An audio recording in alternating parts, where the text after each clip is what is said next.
وقال الله تبارك وتعالى في القرآن المجيد في شان حبيبه صلى الله عليه وسلم إن الله وملائكته يصلون على النبي يا أيها الذين آمنوا صلوا عليه وسلموا تسليما اللهم صل على محمد وعلى آل محمد كما صليت على إبراهيم وعلى آل إبراهيم إنك حميد مجيد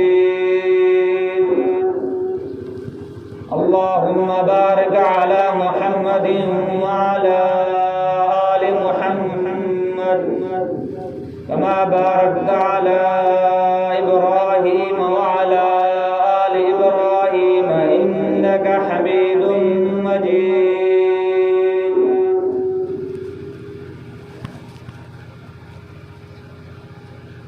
अल्लाह तबारक व तआला जे कलाम मुक़द्दस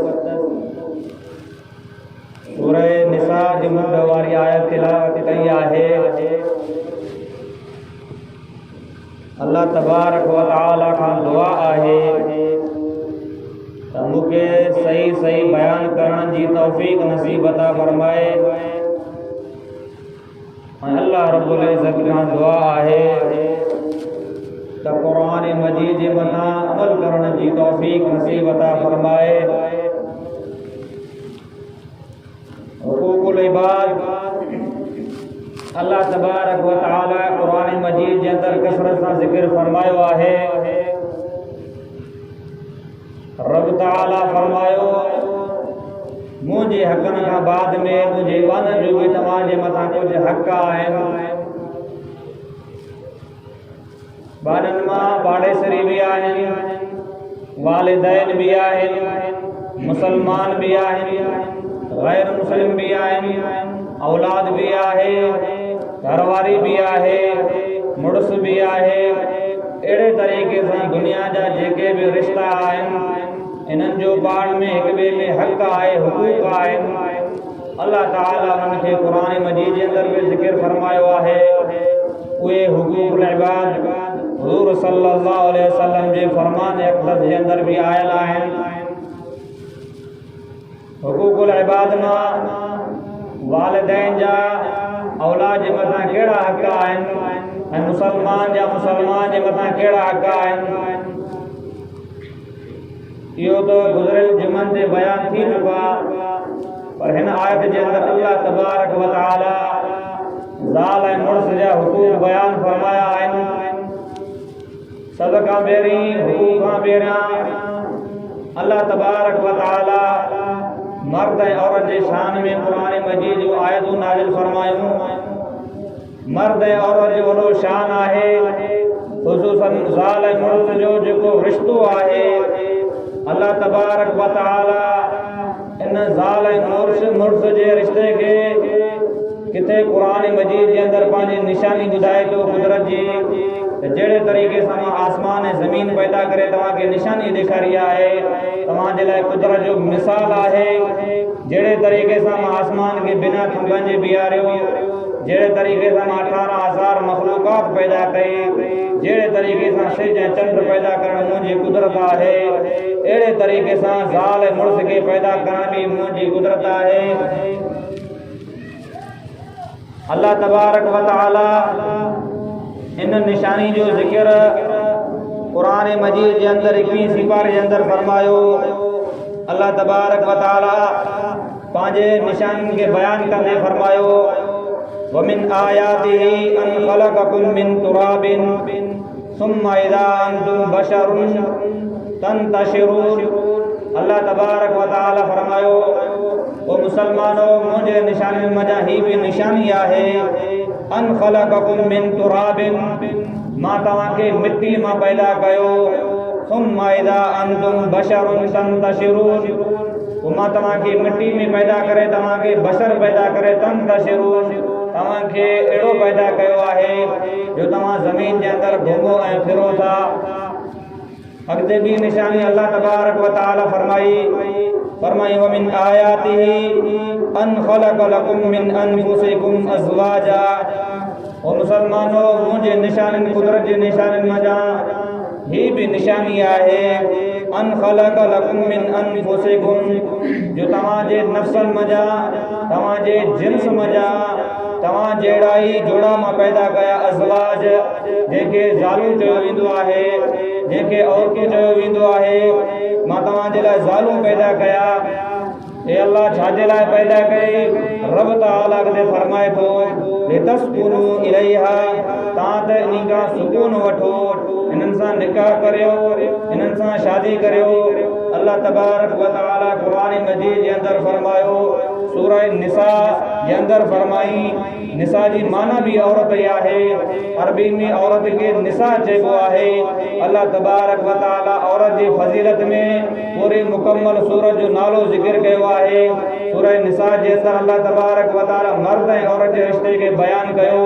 अहिड़े तरीक़े सां अल्लाह तबारक व तआला 18 सिपारे सूरह नूर जे अंदरि भी ज़ाल ऐं मुड़ुस जे रिश्ते खे ज़िक्र फरमायो। ऐं अल्लाह तबारक व तआला सूरह बकरा बे सिपारे जे आख़िरी बिन ईमन जे अंदरि भी अल्लाह तबारक व तआला ज़ाल ऐं मुड़ुस खे कहिड़े तरीक़े सां पाण में रिश्तो क़ाइमु रखणो आहे, इन जे बारे में भी अल्लाह तबारक व तआला 2 ईमन नाज़िल फरमायूं। अल्लाह तबारक व तआला फरमायो लितस्कुनू इलैहा, इन्हनि सां निकाह करियो। छो जो सूरह निसा जे अंदरि अल्लाह तबारक व तआला फरमायो फनकिहू मा ताब लकुम मिनन निसाई मथना व थुलाथा व रुबा, तव्हां निकाह कयो मा ताबा, जेके तव्हांखे लकुम मिनन निसाई, औरतुनि मञा तव्हांखे वणनि था, तव्हांखे औरतुनि मञा जेके पसंदि अचनि था। मिनन निसाई मथना व थुलाथा व रुबा, 2 शादियूं करियो, 3 शादियूं करियो, 4 शादियूं करियो। और अल्लाह तबारक व तआला सूरह बनी इसराइल जे अंदरि फरमायो वला तक़रबुज़्ज़िना इन्नहू कान फ़ाहिशा व साअ सबीला, ज़िना जे क़रीब न वञो, ज़िना जे वेझो न वञो, ज़िना जे रस्ते खे इख्तियार न कयो, ज़िना वारे रिश्ते खे इख्तियार न कयो, बल्कि निकाह वारो रस्तो इख्तियार कयो। पंहिंजे पैगंबर हज़रत मुहम्मद मुस्तफ़ा सल्लल्लाहु अलैहि वसल्लम ऐं 1.25 लख पैगंबर अलैहिस्सलाम जी सुन्नत खे अमल कयो। 1.25 लख पैगंबरनि जी इहा सुन्नत रही आहे, उन्हनि शादी कई आहे। अल्लाह ताला वसियत फरमाई तव्हां निकाह कयो, ज़िना खां परे भॼो। फरमाई लितस्कुनू इलैहा, इन निकाह जे ज़रिए सां तव्हां औरतुनि खां आराम वठो, सुकून हासिल कयो, पर ज़िना न कयो। छो जो अल्लाह तबारक व तआला फरमायो इन रिश्ते जे अंदरि वजअल बैनकुम मवद्दतन व रहमा, अल्लाह तबारक व तआला इन ज़ाल ऐं मुड़ुस जॾहिं प्यार ऐं मोहब्बत करनि था, ज़िना खां परे भॼी करे जॾहिं रसूलुल्लाह सल्लल्लाहु अलैहि वसल्लम वारो रस्तो इख्तियार करे निकाह करनि था, शरीयत वारो रस्तो इख्तियार करनि था, वजअल बैनकुम मवद्दतन व रहमा, अल्लाह ताला फरमायो त असां अहिड़े रिश्ते जे दरमियान में मवद्दा मोहब्बत पैदा कईसीं, सुकून पैदा कयोसीं। जॾहिं ज़ाल ऐं मुड़ुस पाण में मोहब्बत ऐं प्यार करनि था, फरमाई व रहमा, इन वक़्तु अल्लाह तबारक व तआला पंहिंजी रहमत नाज़िल फरमाए थो। छो जो निकाह करण सां अल्लाह तबारक, निकाह भी हिकु अल्लाह जी हिकु वॾी अज़ीम नेमत आहे, अल्लाह तबारक व तआला जो हिकु वॾी अज़ीम तोहफ़ो आहे जो अल्लाह तबारक व तआला इन निकाह जे ज़रिए सां इंसान खे बुरे अमल खां यानी ज़िना खां परे भॼाए थो, ज़िना खां महफ़ूज़ रखे थो। ऐं इन निकाह करण सां अल्लाह तबारक व तआला दीन खे भी सही करे थो। इन निकाह जी बरकत सां अल्लाह तबारक व तआला उनजी दुनिया खे भी दुरुस्त फरमाए थो। दीन जो कम इहो दुरुस्त थी वञे थो जो इंसान इन निकाह करण सां ज़िना खां परे भॼी वञे थो। इंसान ज़िना जो मुर्तकिब नथो थिए, इंसान जे मथां ज़िना जो ग़लबो, शाहवत जो ग़लबो उनजे मथां असर नथो करे सघे। छो जो जॾहिं भी उनजे मथां शाहवत ग़लबो कंदी, जॾहिं भी उनजे ज़हन में ज़िना जो ख़्यालु ईंदो त वञी करे पंहिंजी घरवारी सां वञी करे मुलाक़ात कंदो, पर ज़िना जी उनखे ज़रूरत न थींदी। इन तरीक़े सां अल्लाह तबारक व तआला उनजो दीन जो कम सही करे विझे थो जो अल्लाह तबारक व तआला उनखे अज़ीम गुनाह खां बचाए विझे थो। दीन जो कम तो सही थी वियो जो इंसान ज़िना खां बची वियो, पर इंसान दुनिया खां कीअं सही थियो? अल्लाह तबारक व तआला सूरह नूर जे अंदरि फरमाई जेके मुसलमान गरीब ऐं फ़क़ीर आहिनि जेकॾहिं अल्लाह जे हुकुम सां जेकॾहिं निकाह करनि था त अल्लाह तबारक व तआला इन निकाह जी बरकत सां उन्हनि खे आसूदो थो करे। सूरह नूर जी आयत नंबर 32 जे अंदरि अल्लाह तबारक व तआला फरमायो व अनकिहुल अयामा मिनकुम वस्सालिहीन मिन इबादिकुम व इमाइकुम। फरमाई पंहिंजे क़ौम जे औरतुनि सां पंहिंजे क़ौम जे औरतुनि सां उन्हनि खे पंहिंजे क़ौमी मर्दनि सां पंहिंजे औरतुनि खे परणायो। वस्सालिहीन साले बाननि खे चूंडियो। व इमाइकुम नेक परदेदार ऐं साले बाने खे चूंडे करे पंहिंजी नियाणियुनि सां उन्हनि जी शादी करायो। अॻिते फरमाई इन यकूनु फुक़रा युग़निहिमुल्लाहु मिन फ़ज़्लि। अल्लाह जो क़ुरान थो फरमाए जेकॾहिं सुञो आहे जेकॾहिं ग़रीब आहे शादी जे दिन खे ताक़त न आहे या शादी खां बाद में घरवारी जो ख़र्चो नथो अदा करे सघे अल्लाह जो क़ुरान थो फरमाए इन यकूनु फुक़रा युग़निहिमुल्लाहु मिन फ़ज़्लि। जेकॾहिं हू ग़रीब हूंदो त अल्लाह पंहिंजे फज़ल सां उनखे आसूदो कंदो। युग़निहिमुल्लाहु उनखे आसूदो कंदो अल्लाह ताला मिन फ़ज़लिही पंहिंजे फज़ल सां। वल्लाहु वासिउन अलीम। अल्लाह कुशादो आहे अल्लाह कुशादगी कंदड़ आहे अल्लाह ॼाणींदड़ आहे। अल्लाह ताला पाण फरमायो आहे त तव्हां निकाह जे रस्ते खे इख्तियार कयो। ज़िना जे रस्ते खां परे भॼो। ज़िना जे अंदरि बुराई आहे ज़िना जे अंदरि शर्मिंदगी आहे ज़िना बुरो रस्तो आहे जंहिंसां जो अल्लाह जो पैगंबर बि नाराज़ थी वञे थो ऐं जंहिं वक़्तु मुसलमान ज़िना करे थो उनजो ईमान उन खां परे भॼी वञे थो। अल्लाह ताला सुनो रस्तो ॿुधायो आहे। बहरहाल अल्लाह तबारक व तआला फरमायो व मिन आयातिही अन ख़लक़ लकुम मिन अनफुसिकुम अज़वाजा। अल्लाह पंहिंजे निशानी में ही बि हिकिड़ी निशानी ॾिनी आहे जो मुसलमानों मां तव्हांखे पैदा कयो वो इंसानों मां तव्हांखे पैदा कयो। ख़लक़कुम मिन तुराबिन मां तव्हांखे मिट्टी मां पैदा कयो। ख़लक़ लकुम मिन अनफुसिकुम अज़वाजा तव्हांजे जिन्स मञा तव्हां जहिड़ा ई मायूं मां पैदा करे तव्हांजे लाइ मां मुहैया कया। लियस्कुन इलैहा तां उन्हनि खां सुकून हासिल कयो।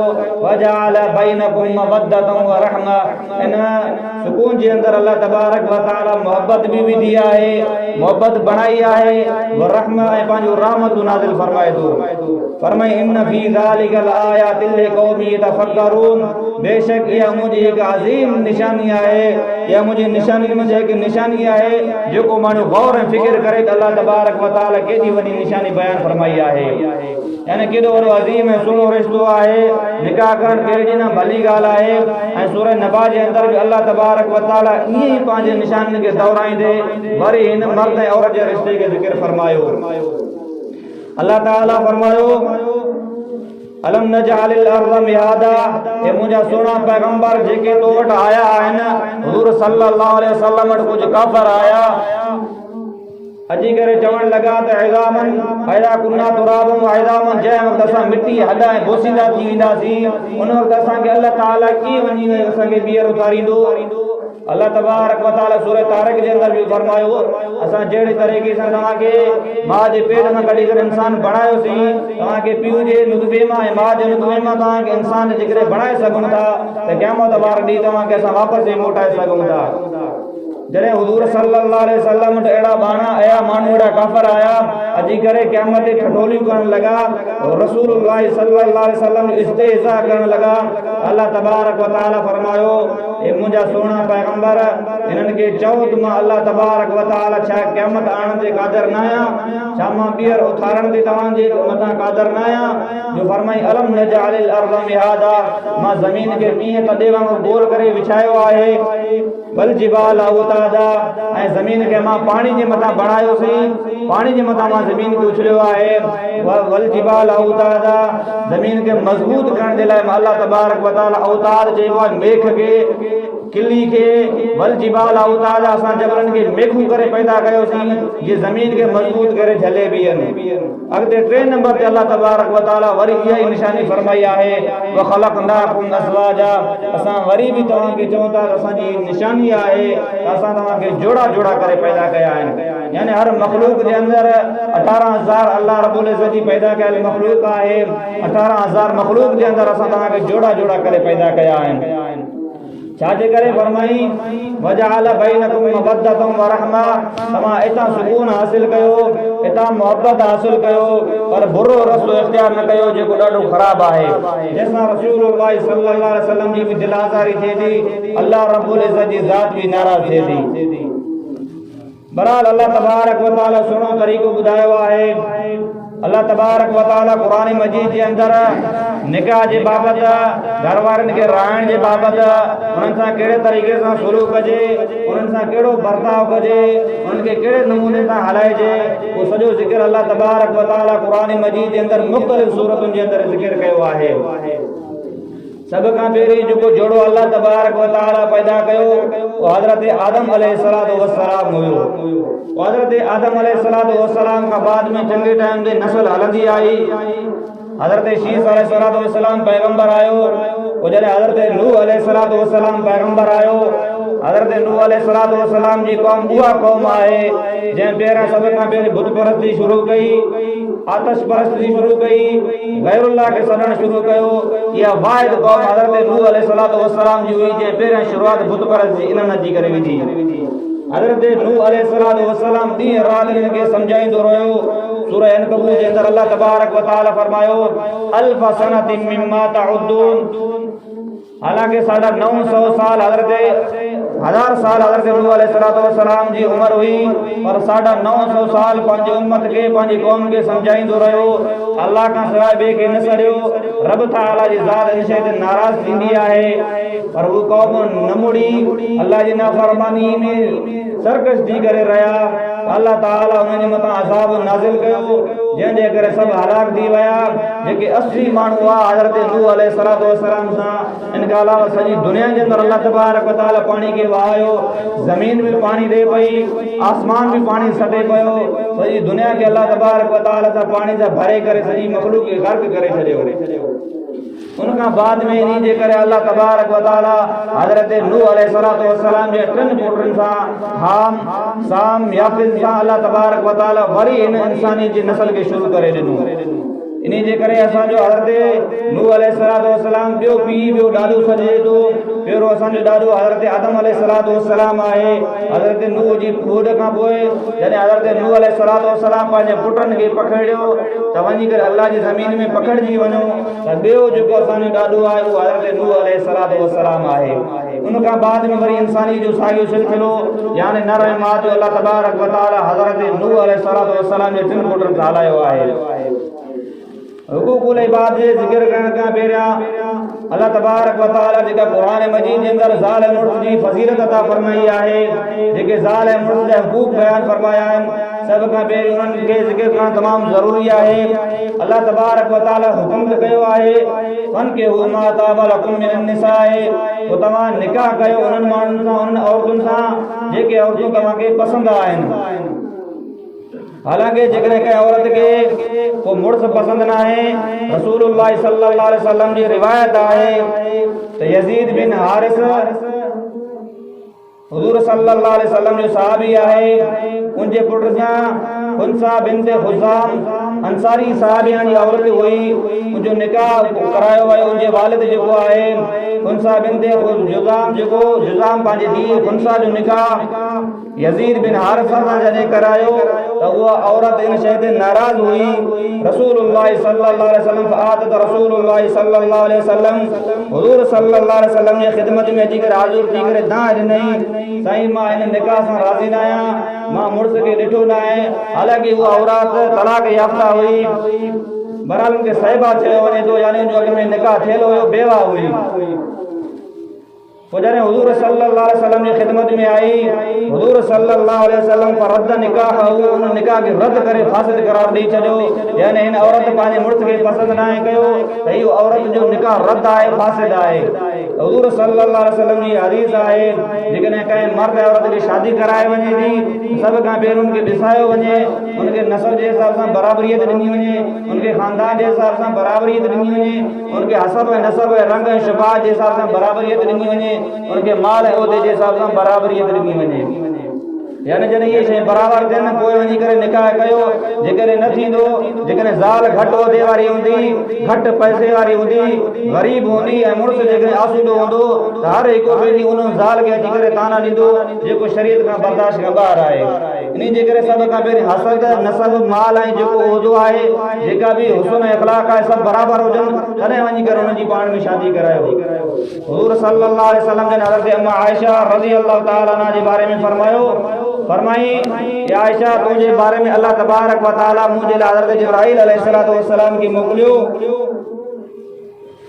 अची करे हज़रत जिब्राईल अलैहिस्सलातु वस्सलाम रायतुका फिल मनामी, मां तोखे निंड में ॾिठो हो। सभ खां पहिरीं हज़रत जिब्राईल अलैहिस्सलातु वस्सलाम जियो बिकिल मलकु फी सरकतिन मिन हरीरिन, तोखे हिकिड़े रेशम जे कपिड़े में हज़रत जिब्राईल अलैहिस्सलातु वस्सलाम वेड़े करे खणी आयो। रसूलुल्लाह सल्लल्लाहु अलैहि वसल्लम ने फरमायो फ़क़ाल ली हाज़ा इमरातुका, हज़रत जिब्राईल अलैहिस्सलातु वस्सलाम मूंखे फरमायो या अल्लाह जा रसूल, ही औरत तव्हां जे लाइ आहे। हुज़ूर सल्लल्लाहु अलैहि वसल्लम जन फरमायो फ़कशफ़्तु अन वजहिका सौब, मां उन औरत जो कपिड़ो परे कयो त आयशा जी सूरत में हुई। अल्लाह तबारक व तआला निकाह जो हुकुम कयो आहे, कहिड़नि औरतुनि सां निकाह करणो आहे, कहिड़नि खे छॾणो आहे। अल्लाह तबारक व तआला सूरह निसा जे अंदर 3 आयत जे अंदर अल्लाह तबारक ॿुधाए थो त कहिड़ियूं औरतूं तव्हां जे लाइ हलाल आहिनि, कहिड़ियूं औरतूं तव्हां जे लाइ हराम आहिनि। अॼोके दौर जे अंदर शरीअत जी उबतड़ रिश्ता थी रहिया आहिनि। या त औरत जो रिश्ते में पंहिंजो मैट आहे, मुहर्रम आहे, उन सां निकाह करायो वञे थो, या त औरत जी इद्दत पूरी न आहे, जो निकाह करायो वञे थो, जेको अज़ीम ज़ुल्म आहे, वॾो हिकु जुर्म आहे। अल्लाह इंसान नाराज़ थिए थो, अल्लाह जो अर्श इन सां हिली पवे थो जो इन्हनि मुसलमाननि खे, कलमे पढ़ंदड़ खे, रसूलुल्लाह सल्लल्लाहु अलैहि वसल्लम खे पंहिंजो नबी सम्झण वारा अहिड़ो अमल करे अल्लाह जी ज़ात खे लॼाए रहिया आहिनि। अल्लाह इन्हनि जी ज़ात ते भरोसो कयो आहे, अल्लाह इन मुसलमाननि ते उम्मीद कई आहे। बहरहाल अल्लाह तबारक व तआला ॿुधायो आहे, असांखे बि ईअं हुकुम फरमायो वियो, असांखे बि अल्लाह तबारक व तआला जो क़ुरान मजीद ईअं फरमाए रहियो आहे वमा अलैना इल्लल बलागुल मुबीन, तव्हां सिर्फ़ु मुसलमाननि ताईं, इंसाननि ताईं वाज़े पैगाम सिर्फ़ु पहुचाए छॾियो। जेकर उन खां बाद बि बदबख्त थियनि था त क़यामत वारनि जे अज़ाब जो वस्कार असांजो मथां आहे। बहरहाल अल्लाह तबारक व तआला फरमायो हुर्रिमत अलैकुम उम्महातुकुम, हराम आहे तव्हां जे लाइ, तव्हां जे मथां तव्हां जूं माइरियूं, जो तव्हां उन्हनि सां निकाह कयो। असां उलमा खां ॿुधो आहे, अंग्रेज़ जे अख़बार जी ख़बर आहे त उन्हनि जी इहा ख़बर छापियल हुई।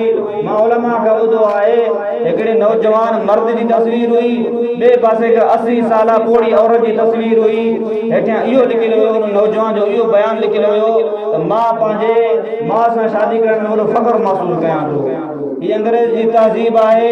मुसलमान असांजे मथां नाराज़ थींदा आहिनि, मुसलमान असां मौलवियुनि जे मथां कावड़ थींदा आहिनि। मौलवियो तव्हांखे छा बिगाड़ियो आहे तव्हांजो अंग्रेज़नि, तव्हां अंग्रेज़ जे मथां छो नाराज़ थिया बीठा आहियो, छो मिंबर रसूल सल्लल्लाहु अलैहि वसल्लम जे मथां यहूद ऐं नसारा जी गिला कयो था। इहा गिला आहे त क़ुरान मजीद बि, क़ुरान मजीद हिननि जी गिला कई आहे। इहा जेकॾहिं गिला आहे त क़ुरान मजीद जे अंदरि अबू लहब जो ज़िक्र आहे, उहा बि गिला आहे। इहा जेकॾहिं मिंबर ते वेही करे असां गिला कयूं था, पोइ फिरौन, हामान ऐं क़ारून जो जेको क़ुरान मजीद जे अंदरि ज़िक्र आहे, उहो बि क़ुरान गिला ज़िक्र करे रहियो आहे। अल्लाह तबारक व तआला सूरह माइदा जे अंदरि फरमायो वक़ालतिल यहूद वन नसारा औलिया बअदुहुम औलिया बअद, वक़ालतिल यहूद वन नसारा ला तत्तखिज़ुल मुमिनीन, ये तव्हांजा कॾहिं बि दोस्त नथा थी सघनि। ए मोमिनो, यहूद ऐं नसारा खे कॾहिं बि पंहिंजो दोस्त न सम्झो। औलिया बअदुहुम औलिया बअद, इहे पाण में हिक ॿिए जा दोस्त थी सघनि था, पर तव्हांजा दोस्त न थींदा। जेकॾहिं तव्हां सां मिठो वेही करे ॻाल्हाईंदा, तव्हां सां जेकॾहिं लेन देन कंदा, त उन्हनि जो वाहिद इहो मक़सदु हूंदो त इन्हनि मुसलमाननि खे पंहिंजे पैगम्बर जी तहज़ीब खां, शरीयत खां हटायो वञे। सिर्फ़ु हिननि जो इहो ई मक़सदु आहे। अॼोको मुसलमान बि उन्हनि जे निज़ाम जे मथां फ़ख्र महसूस करे रहियो आहे, उन्हनि जे कटिंग जे मथां फ़ख्र महसूस करे रहियो आहे, उन्हनि जे लिबास ऐं शुबा जे मथां फ़ख्र महसूस करे रहियो आहे। त ॿुधी जर रसूलुल्लाह सल्लल्लाहु अलैहि वसल्लम जो फरमान आहे, फरमाई वमन तशब्बह बिक़ौमिन फ़हुव मिनहुम, सही बुख़ारी मुस्लिम जे अंदरि हदीस आहे। हुज़ूर सल्लल्लाहु अलैहि वसल्लम जन फरमायो, जेको मुंहिंजो मुसलमान जंहिं बि क़ौम सां मुशाबिहत थो रखे, जेको मुसलमान जंहिंसां मुशाबिहत रखंदो, जहिड़ो सूरत उन जी इख़्तियार आहे, जहिड़ी उन जी सूरत आहे, तहिड़ी मुसलमान सूरत इख़्तियार करे थो, क़यामत वारे ॾींहुं असां इन सां गॾु उथारींदासीं। हीअ अल्लाह जो हुकुम आहे।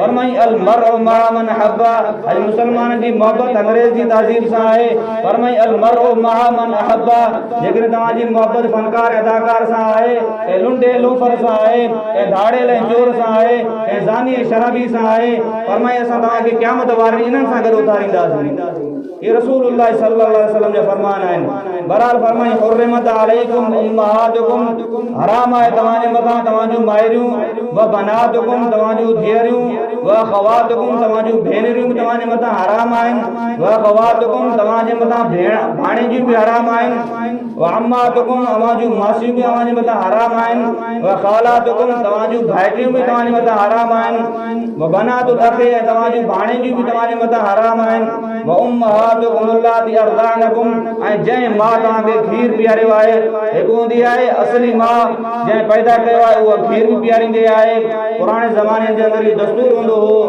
त जेको ॿार पैदा थींदो हो उनखे ॿार मज़दूरी ते खीर पीआरण जे लाइ ॾींदा हुआ उन माउ खे क़ुर मजीद रिज़ाई मां चयो आहे यानी उहे माइरूं बि तव्हांजे मथां हराम आहिनि जंहिं तव्हांखे हिकु फुरो खीर जो पीआरियो आहे उहे बि तव्हांजे मथां हराम आहिनि उन्हनि सां शादी करियो उहे बि हराम आहिनि उन्हनि जी न्याणी उन्हनि जो मुड़ुस बि उन्हनि जा पुट बि तव्हांजे मथां हराम आहिनि ऐं फरमाई वाक़वातुकुम मिनर रज़ाअत ऐं जंहिं भेण तव्हां सां गॾु खीर पीतो आहे जहिड़े तरीक़े सां हुज़ूर सल्लल्लाहु अलैहि वसल्लम सां अम्मा हलीमा वटि हिकिड़ी न्याणी खीर पीतो हो अहिड़े तरीक़े सां हुज़ूर सल्लल्लाहु अलैहि वसल्लम ऐं क़ुर मजीद जे अंदरि आयो आहे त उहे भेनरियूं बि तव्हांजे मथां हराम आहिनि जंहिं तव्हां सां गॾु खीर पीतो आहे ऐं फरमाई तव्हांजे लाइ हीअ बि हलाल न आहे अन तजमाउ बैनल उख़्तैनि जो हिकिड़ो मर्द ॿिनि भेनरुनि खे पंहिंजे निकाह में आणे यानी इहो बि तव्हांजे लाइ हलाल न आहे इहो हराम आहे इन खां अलावा अल्लाह तबारक व तआला जे क़ुर मुक़द्दस जे अंदरि ला तादाद क़ुर मजीद जूं आयतूं आहिनि अल्लाह तबारक व तआला मर्द खे औरत जे मथां क़ुवत ॾिनी आहे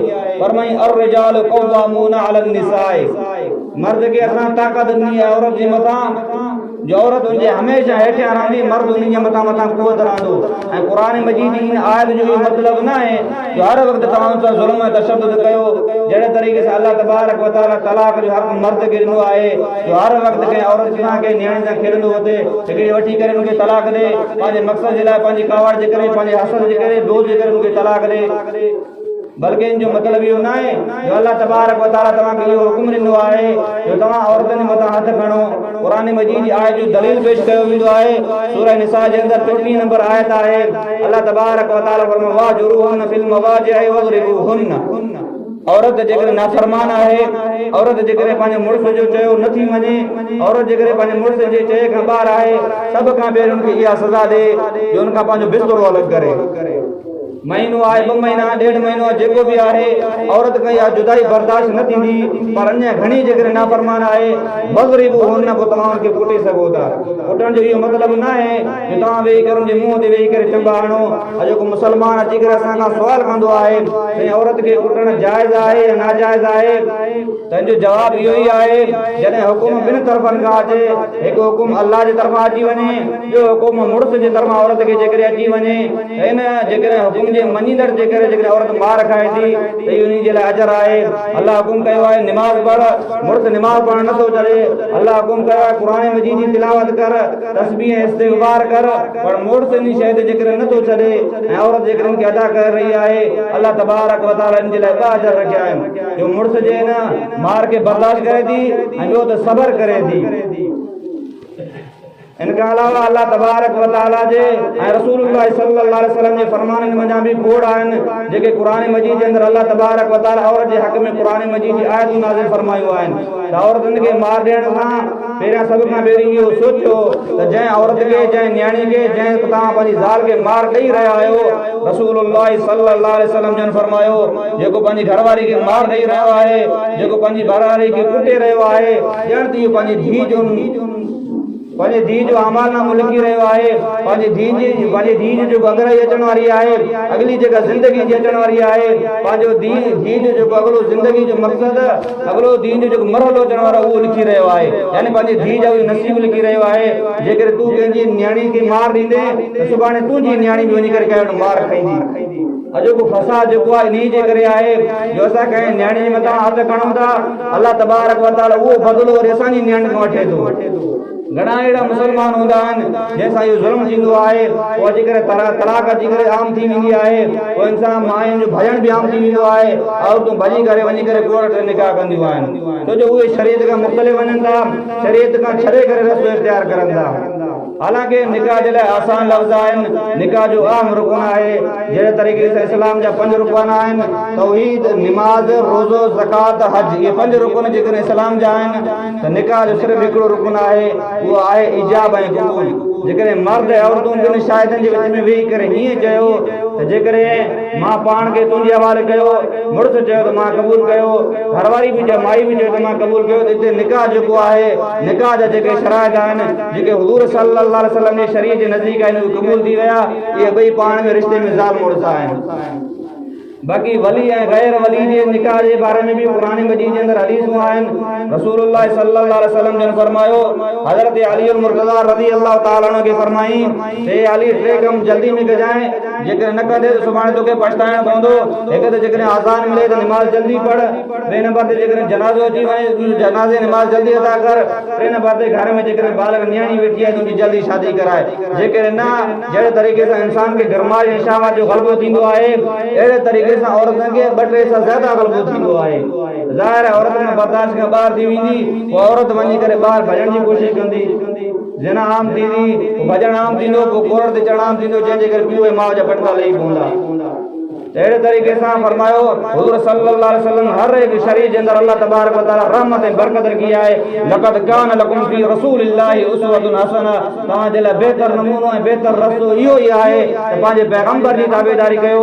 इन में तव्हांजे लाइ इज़त बि आहे, तव्हांजी भलाई बि आहे। ऐं अल्लाह तबारक व तआला फरमायो, कुल इन कुंतुम तुहिब्बूनल्लाह, जेकॾहिं मुंहिंजे पैगंबर सां मोहबत रखी करे इहे अमल कंदो त मां बि तव्हां सां प्यार कंदुसि।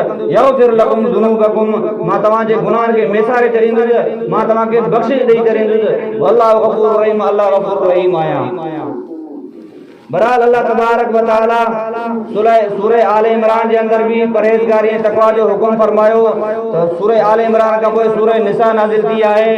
तो सूरह निसा जे अंदर भी अल्लाह तबारक व तआला एक तक़वा ऐं परहेज़गारी जो रस्तो ॿुधायो आहे। फरमाया, या अय्युहन्नासु तक़ू रब्बकुमुल्लज़ी ख़लक़कुम मिन नफ़्सिन वाहिदा, जेके अल्लाह जे इंसानो सिर्फ मुसलमान अल्लाह तबारक व तआला ते मुखातब न कया, बल्कि फरमाया, या अय्युहन्नासु तक़ू रब्बकुमुल्लज़ी ख़लक़कुम मिन नफ़्सिन वाहिदा। सूरह निसा जे मुंड में अल्लाह तबारक व तआला फरमायो, जेकॾहिं तव्हां अल्लाह खां डिॼो था, जेकॾहिं अल्लाह खां ख़ौफ़ रखो था, रब्बकुमुल्लज़ी ख़लक़कुम मिन नफ़्सिन वाहिदा, अल्लाह तबारक व तआला तव्हांखे तव्हांजे नफ़्सनि में जोड़ो करे पैदा कयो आहे। ख़लक़कुम मिन नफ़्सिन वाहिदा, तव्हांजे जिन्स में तव्हांखे औरतूं ॾिनियूं आहिनि, उन्हनि सां शादी करियो। ज़िना जे रस्ते खे इख्तियार न कयो। अल्लाह तबारक व तआला हिते निकाह जे हुकुम खे तक़वा ऐं परहेज़गारी जे अंदरि आंदो आहे। हिते अल्लाह तबारक व तआला निकाह जे रिश्ते खे पंहिंजे निशानी जे अंदरि ज़िक्र फरमायो आहे। बहरहाल अल्लाह तबारक व तआला सब खां पहिरीं हुकुम थो फरमाए त तव्हां ज़िना खां परे वञो, निकाह खे आम कयो, निकाह जे रस्ते खे इख्तियार कयो। ऐं अल्लाह तबारक व तआला निकाह खां बाद में तव्हांखे कहिड़े तरीक़े सां ज़ालुनि सां हलणो आहे, कहिड़े तरीक़े सां उन्हनि सां बर्ताव करणो आहे, कहिड़ा उन्हनि जा तव्हांजे मथां हक़ आहिनि ऐं उन्हनि जा तव्हांजे मथां कहिड़ा हक़ आहिनि, अल्लाह तबारक व तआला सभु इहो क़ुरान मजीद जे अंदरि ॿुधाए छॾिया। अहिड़े तरीक़े सां हुज़ूर सल्लल्लाहु अलैहि वसल्लम जे फरमाननि जे अंदरि बि आहे निकाह जी हिकु वॾी फज़ीलत अचे थी। अकेले रहण खां हुज़ूर सल्लल्लाहु अलैहि वसल्लम जन मना फरमायो आहे, निकाह जी वॾी फज़ीलत फरमाई आहे। सहीह बुखारी जे अंदर हदीस आहे, हज़रत अनस रज़ी अल्लाह तआला अन्हु रावी आहे, फरमाए थो हुज़ूर सल्लल्लाहु अलैहि वसल्लम जे घर वारनि वटि के 3 सहाबी वञी करे ख़िदमत में पेश थिया।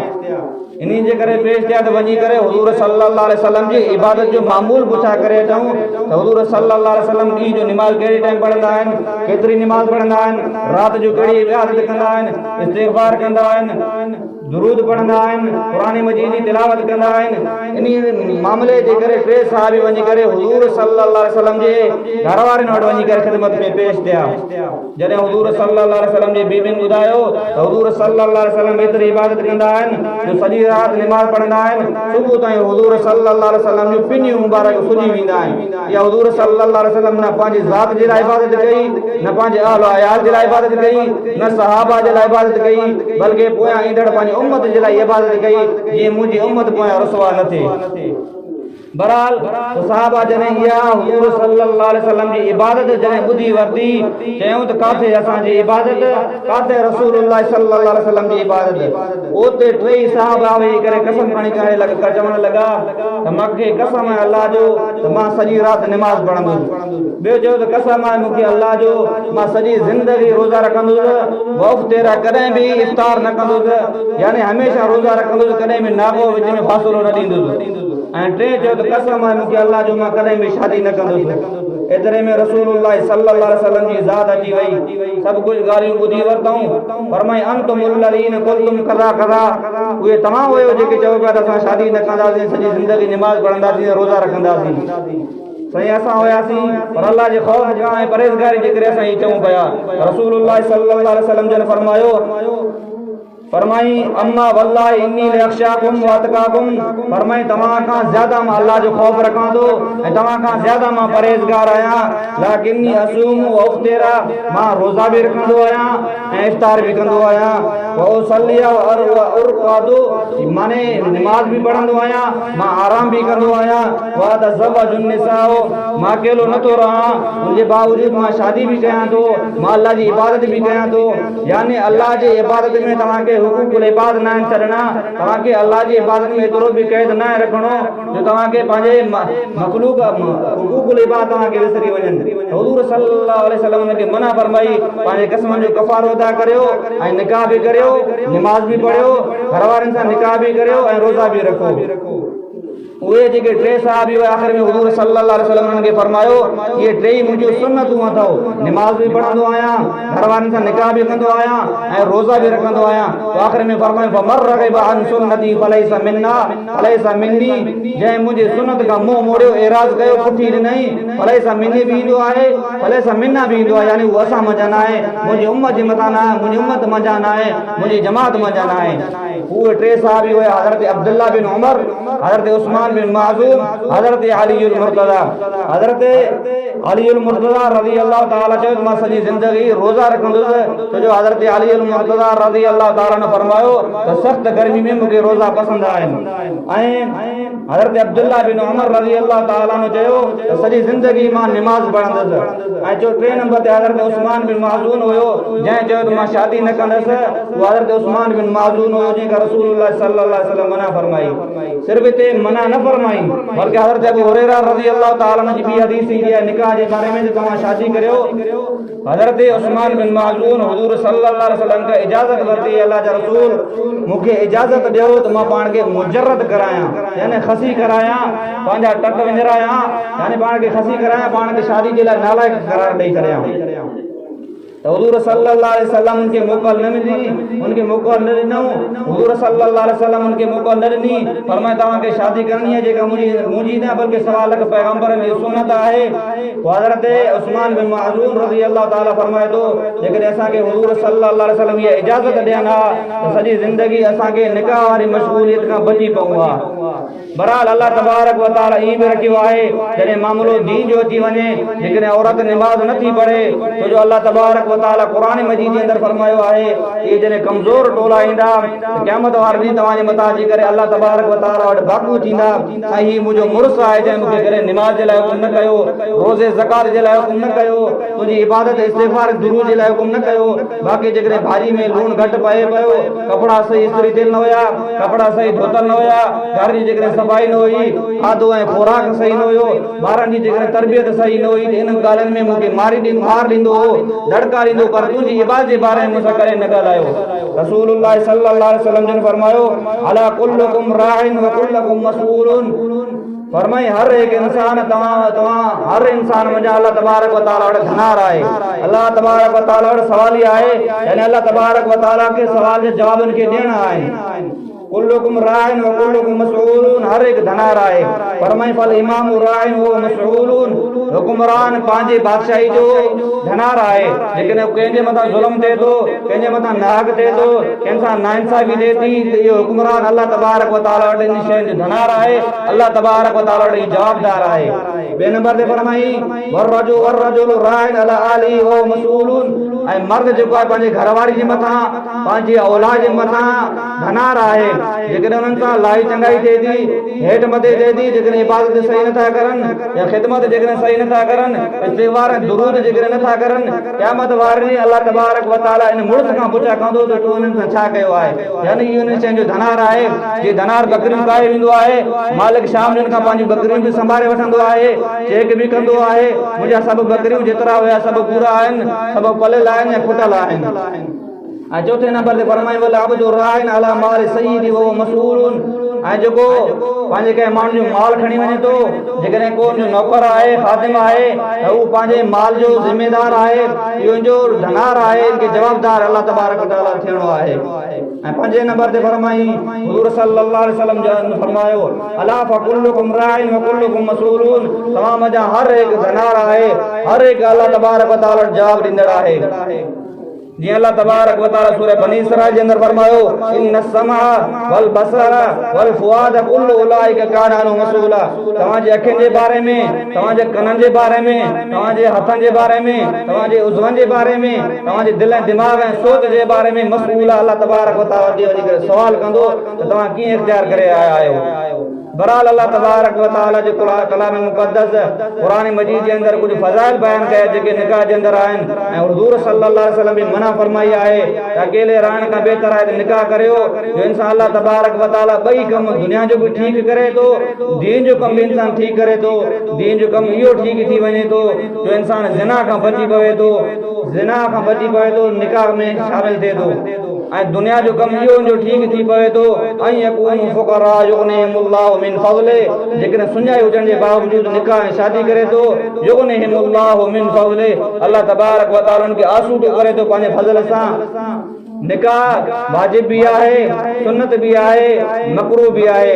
जॾहिं शाहवत जो ग़लबो ज़हन ते ज़्यादा थी वञे जॾहिं ज़िना थियण जो ख़ौफ़ थियण लॻे त हिन वक़्तु हिन माण्हू जे मथां निकाह वाजिब आहे हर हाल में निकाह करणो आहे पर जेकॾहिं शाहवत जो ग़लबो न आहे इत्तिदाल में आहे बराबरी में आहे हिनजी उमिरि पूरी थी चुकी आहे हिन जे मथां सुन्नत आहे ऐं जेकॾहिं निकाह करण खां बाद में इहो ख़तरो आहे घरवारी जा हुकूक मूंखां अदा न थी सघंदा घरवारी खे मां सही न हलाए सघंदुसि घरवारी जो नाने नफ़्को मां सही न रही सघंदुसि घरवारी जे ॿारनि जी तरबियत मां न करे सघंदुसि पोइ इहो निकाह मकरूह आहे अहिड़ो निकाह न करणु खपे अल्लाह तबारक व तआला बि क़ुरान मजीद जे अंदरि ईअं फरमायो फन के हू मा ताब असां तव्हांखे हुकुम था कयूं फन के हू तव्हां निकाह कयो मा ताब लकुम मिनन निसाए औरतुनि मंझां जेके तव्हांखे वणनि ज़ोर ऐं ज़बरदस्ती न आहे ला इकराह फिद्दीन दीन जे अंदरि ज़बरदस्ती न आहे मसना ॿ शादियूं कयो व सुलासा टे शादियूं कयो व रुबा चार शादी कयो पर ज़िना जे वेझो न वञो पर अॻिते अल्लाह तबारक व तआला जो क़ुरान थो फरमाए फ़इन ख़िफ़्तुम अल्ला तुफ़सिदू